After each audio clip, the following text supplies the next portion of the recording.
자, 우리 인류는요, 이 생존을 위해서 일단 강가나 바닷가에 모여 살 수밖에 없었겠죠. 왜?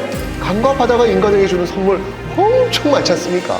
바로 이 물과의 공존을 위해서 치수 사업에 사활을 거는 겁니다.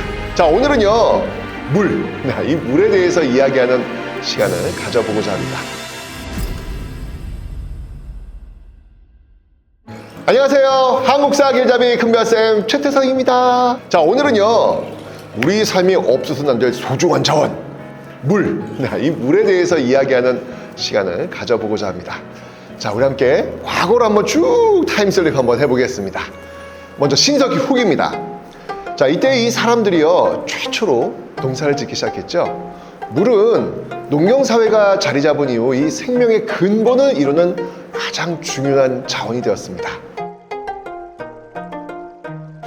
정치라는 글자를 이렇게 보시면요, 다스릴 치자에 물수변이 있습니다. 그만큼 물을 잘 다스리는 일이 중요했고요, 물을 잘 다루는 통치자가 백성을 잘 살게 하고 나라를 번영시키는 것임을 알 수 있습니다.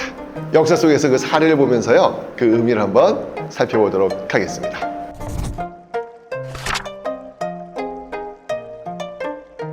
자, 우리 인류는요, 이 생존을 위해서 일단 강가나 바닷가에 모여 살 수밖에 없었겠죠. 왜? 강과 바다가 인간에게 주는 선물 엄청 많지 않습니까? 그런데요, 그 선물을 받기 위해서는요, 때로는 자신의 목숨을 내놓아야 될 때도 있었죠. 강이나 바다가 넘쳐가지고 인간을 무심하게 덮쳐버리는 경우도 많았기 때문입니다. 그래서요, 인류 역사는요, 이 물과 공존하기 위해서 정말 많은 노력을 기울여 왔죠. 자, 잠깐 제가 한번 퀴즈 한번 내보겠습니다. 여러분들, 4대 문명 어디입니까? 이집트는 어느 강? 나일강. 메소포타미아는 티그리스 유프라테스 강. 자, 인더스는 어렵지 않아요. 인더스 강. 황하는 황허강. 이 4대 문명의 공통점 뭡니까? 그렇죠. 바로 강을 끼고 발달했다는 겁니다.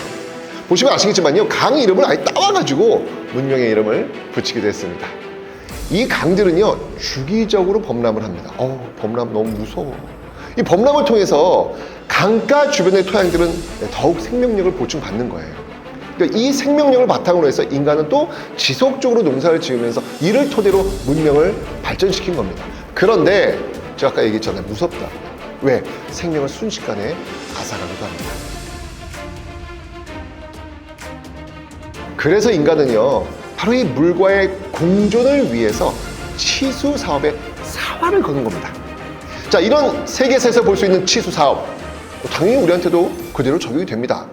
혹시 조정래의 그 대하소설 아리랑 읽어보셨나요? 이런 단어가 나오더라고요. 징계맹갱 웸밑들. 이게 무슨 뜻이냐면요, 이건요, 바로 김제만경 너른 들을 의미합니다. 우리나라 이 최대 평야인 호남평야를 얘기하는 건데요, 바로 이 징계맹갱, 그 끝이 하늘과 맞닿아 있는 넓디나 넓은 들녘. 이 들녘은 어느 누구나 길을 쓰고 걸어도 언제나 제자리에서 헛걸음질을 하고 있는 것 같은 착각에 빠지게 만들었다. 우리나라에서 지평선을 볼 수 있는 몇 안 되는 곳, 징계맹갱, 바로 김제만경 평야. 이 엄청난 평야에서 농사를 지으려면 역시 뭐가 필요하겠습니까? 당연히 물이 필요했겠죠. 당연히 치수의 역사, 이곳에 새겨져 있습니다. 자, 김제. 이 김제는요, 벽골제라는 곳이 있습니다. 벽골제. 바로 벽골. 이게 뭐냐면 벼의 고을이라는 뜻이에요. 제는 뚝제잖아요. 그래서 벼의 고을에 있는 뚝이라는 의미로 알려져 있습니다. 김제 벽골제는요, 우리나라에서 가장 오래된 그리고 가장 최대 규모의 뚝입니다. 이곳은요, 제천의림지 밀양수산제와 더불어서 사만시대, 그 사만시대 3대 수리시설로 알려져 있죠. 자, 이 벽골제에 대한 기록은요, 김부식의 삼국사기 신라봉기 흐레왕 21년에 한자로 쫙 기록되어 있습니다. 뜻을 보면요, 처음 벽골지를 여니 뚝 길이가 1800보다 라고 기록되어 있습니다. 자, 이 치수의 긴 역사를 안고 있는 곳이 바로 이 김제 벽골제. 당연히 여기는 전설이 엄청나게 많습니다. 통일신라 제38대 원성왕 때의 일이었습니다. 이 벽골제가 축조된 지 오래돼서 토목기술자인 원덕량을 보내가지고 보수 공사를 지시합니다. 이때요, 이 지역 태수의 딸 다냐가 있었는데 이 다냐가 토목기술자 그 원동량을 짝사랑하게 됩니다. 그런데요, 이 큰 공사를 잘 마무리하려면 조건이 필요했습니다. 뭘까요? 바로 사람을 바쳐야 된다는 겁니다. 이 태수가 고민했죠. 하다가 바로 그 기술자 원동량, 마침 약혼녀가 있었나 봐요. 그 원동량의 약혼녀를 제물로 바치려 한 겁니다. 이 아버지의 계략을 알아챈 딸 다냐가 아까 원동량 짝사랑했다 그랬잖아요. 그래서 이 다냐가요, 스스로 용의 제물이 되어서 벽골제 공사가 무사히 완공되었다는 그런 가슴 아픈 전설이 전해지고 있습니다. 치수 사업의 핵심이라 할 수 있는 제방, 또 이 제방이 옛날부터 많은 사람들에게 정말 중요했구나라는 것을 단적으로 보여주는 그런 이야기겠죠. 조선 후기 르네상스를 이끌었다라고 평가받는 누구? 정조. 자, 이 정조 씨를 한번 가보겠습니다. 정조가 이렇게 얘기합니다. 농가의 이로움으로 수리만한 것이 없다.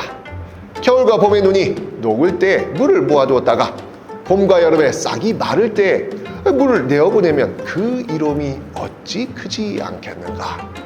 대표적인 그의 역작 바로 수원. 이 수원의 만석거입니다. 정조는요, 가뭄을 극복하기 위해서요, 저수지 조성을 명하는데요, 1705년 황무지 위에 조성이 됩니다.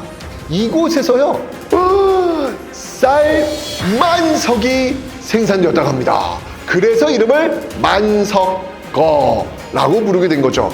와, 이 만석거가 성공을 거두니까 정조가 기분이 좋았나 봐요. 만석거의 3배 규모에 달하는 충만제를 또 조성합니다. 충만제는요, 천년만년 만석의 생산을 축하한다라는 뜻이겠죠. 조선의 물관리는 저수지 축조에만 그치지 않았는데요, 강우량 측정 역시 이 조선의 중요한 물관리 방법 중 하나였습니다. 조선은 치국이를 발명해서 세계 최초로 강우량 측정 시스템을 제도화했는데요, 치국이를 각 지역 관하에 설치하고 시기별 강우량을 데이터베이스화해서 농업에 활용한 겁니다. 치국이를 통해 강우량을 측정하기도 했지만요, 하천의 수위를 알아보기 위해 수표를 제작하기도 합니다. 수표는요, 청계천과 한강의 수위를 측정하는 것인데요, 표의 기록을 통해서 하천의 상황을 파악하고 홍수와 가뭄을 미리 대비한 겁니다. 치국이와 수표를 통해서 선조들의 지혜와 기술로 물 관리에 진짜 심혈을 기울였구나, 이런 것을 알 수 있습니다. 자, 그런데 여러분들 이렇게요, 치수사업은요, 농사를 위해서만 활용된 건 아닙니다. 전쟁을 대비하기 위해서도 사용되었죠. 대표적인 예가 바로 성입니다. 자, 이곳은요, 충북 보은에 있는 삼년산성입니다. 성을 쌓는데 걸린 시간이 3년이다 라고 해서 붙여진 이름인데요, 이곳은요, 천의 요새였습니다. 여러분, 고려 세운 사람이 누구예요? 태조왕건이잖아요. 이 태조왕건이 이 3년산성을 찾아라 실패했다는 이야기, 정말 태조한테는 너무 가슴 아픈 고를 주셨나 봐요. 3년산성에서 150여 차례 전투가 이루어졌는데요, 단 1표만 했다는 이야기가 전해질 정도로 정말 이 3년산성은요, 난공불락의 성이었습니다. 근데 여러분들, 이 난공불락을 유지하기 위해서는요, 여러 장치가 필요했습니다. 그 중 하나가 뭔지 아세요? 바로 수구입니다. 자, 우리는 전통적으로 이 집중호우가 시작되면 정신 못 차립니다. 이건 지금도 그렇잖아요. 근데 만약에 이런 집중호우가 쏟아지면 이 성 안은 어떻게 될까요? 물 차버릴 거 아니에요. 물이 차면 꼼짝없이 그 안에서 갇혀가지고 죽을 수밖에 없잖아요. 그래서요, 이런 것들을 대비하기 위해서 물을 빼줘야 될 거 아니에요. 그죠? 그래서 배수시설인 수구를 만드는 겁니다. 자, 이런 장치는요, 정조의 수원 화성에서도 확인할 수 있는데요, 바로 수원 화성 남쪽 성곽에 세워진 수문, 남수문입니다. 이 남수문은요, 수원천의 그 범람을 막으면서 동시에 군사시설로 활용되도록 설계되었습니다. 남수문 설치 이후에는요, 하천의 흐름이 원활해져가지고 수원천의 폭이 넓어졌다고 합니다. 자, 이렇게 역사 속 치수사업은요, 위생을 위해서 이루어지기도 합니다. 위생을 위한 대표적인 치수사업, 이게요, 바로 조선 영조, 아까 그 정조의 할아버지잖아요, 영조 때 시행된 청계천 준설 사업입니다. 자, 이 그림 한번 보시죠. 자, 영조가요, 수문 위에서 청계천 준설궁사를 지금 친히 이렇게 내려다보는 풍경이 지금 담겨 있습니다. 청계천은요, 사실 우기를 제외하거든요, 이게 수량이 부족해가지고 사실상 그 하수도로 인식이 되었다고 하죠. 그러니까 오랜 시간 동안 이게 물이 적다 보니까 모래와 자갈 등이 밀려 들었고요, 그게 또 쌓였고요, 그 위에 또 쓰레기, 동물 사체, 심지어는요 유행성 열병으로 죽은 그 아이의 시신까지 밤중에 몰래 버려지는 그런 곳으로 방치되었다고 합니다. 이때도 마찬가지였어요. 그래서 영조가 황폐해진 이 청계천 준설 사업을 더 이상 미룰 수 없다라고 판단해서 신하들과 백성에게 의견을 물은 이후에 관청을 세우고요, 본격적인 치수 사업을 시행한 겁니다. 이 개천에 쌓인 이 오물과 토사를 깔끔히 걷어냈고요, 개천의 깊이와 폭을 예전과 같이 만들려고 했죠. 그리고 이 토양 유실을 방지하기 위해서요, 제방을 흙으로 다지고요, 버드나무를 심기도 했습니다. 그리고 이 구불구불했던 이 수로도요, 최대한 좀 직선으로 잡으려고 노력을 했습니다. 이렇게 되면서요, 청계천 환경이 위생적으로 좋아졌다고 하죠.